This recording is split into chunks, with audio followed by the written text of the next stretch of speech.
They've revisited safety protocols and have restarted the shipments because they do need them for the winter. But don't kid yourself, they don't want that danger in Boston, and they recognize what could happen. The Everett facility's only had a few incidents since it opened. They do bring the ship in escorted by helicopters and attack boats with automatic weapons on their bow. And contrary, again, to what you've been told, they do clear the waterway of recreational vessels. I've been there when this happens, and the company does have a few photographs of some sailboats with an LNG tanker in the background, but that's not how things usually are. The Tobin Bridge is definitely closed down, and the waterway is cleared in the vicinity of the ship, and that's the fact. There are reports of people being challenged along land on the side of the waterway, and this has been written about in the Boston Globe. There's a 7-mile transit in Boston compared to a 22 to 26-mile transit here, with large numbers of recreational vessels in our bay. The impacts will be a problem for most users of the waterway and bridges. I say, please don't let Boston's problem become ours. I urge you to do everything you can with state legislation to stop this project once and for all. I also urge you to lobby your federal delegation to do the same. Thank you. Thank you very much. I thank you for your participation. Any questions by the panel? All right, Senator Felag. Just one quick one. Your last statement really intrigued me in that you mentioned the federal delegation. Have you, as your organization, sent any letters to the federal delegation? And if so, have you received a response from them? I've met with representatives from our federal delegation, both in the House and the Senate.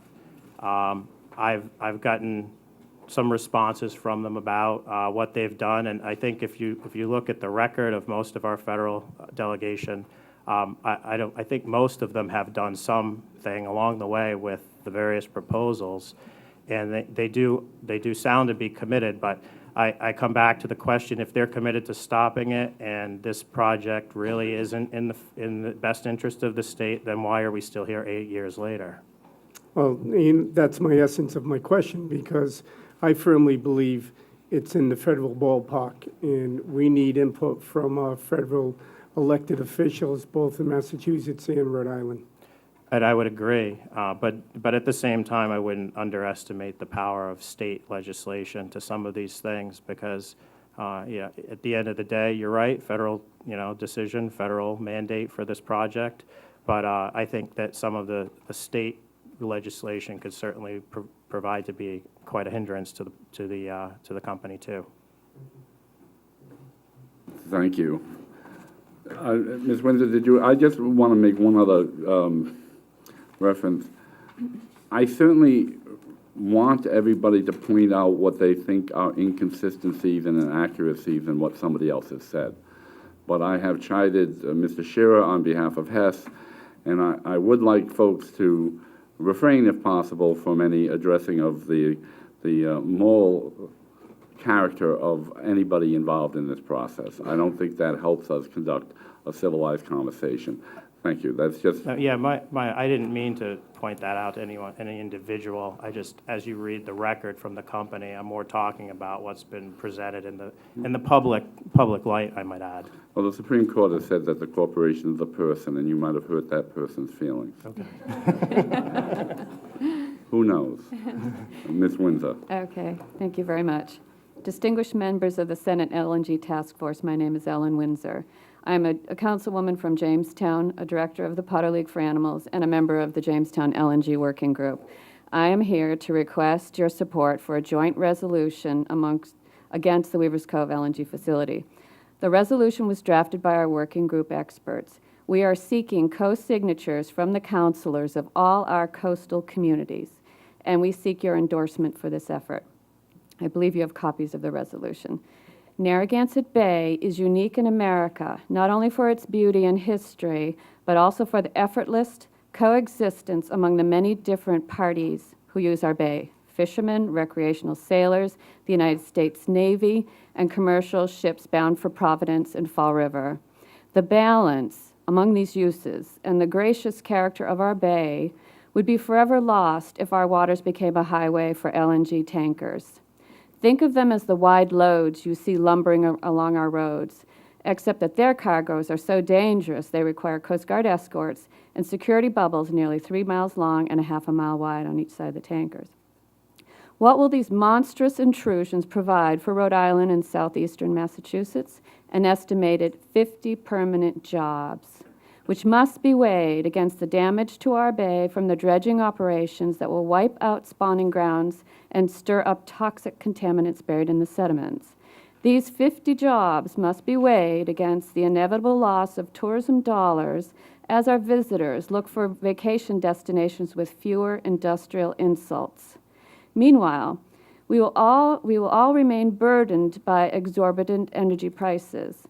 In his lengthy remarks to this panel, Weaver's Cove CEO Gordon Shearer told us what we already know. Our natural gas prices are extremely high. However, he failed to explain why those prices remain so high during mild winters.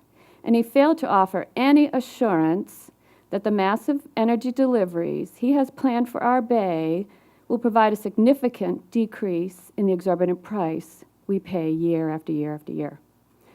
Moreover, he never explained why the United States should continue to rely so heavily on foreign energy sources where there is a vast supply of newly discovered natural gas just a few hundred miles away in Pennsylvania.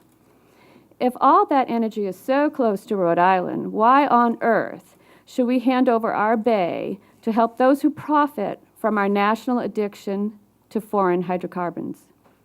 Today I submit for your consideration a joint resolution which will demonstrate the solidarity of our coastal communities against this indefensible assault on our most precious natural resource.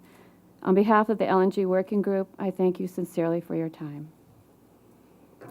Thank you very much. Any questions for the witness? We do have that, and we will take it under consideration. I Thank you very appreciate much, Senator. your advocacy. Thank you very much. If I could, I'd like to call a gentleman from Somerset, Mass., Selectman Lauren Lawless, to come to testify, please.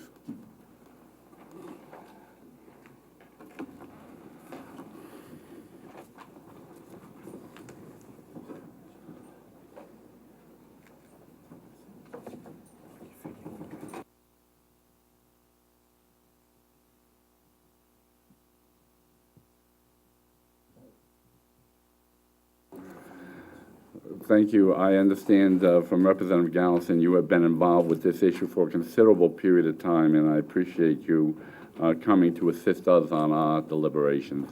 If you would please proceed. Thank you. Thank you very much. It's up for on. Yeah. Got it.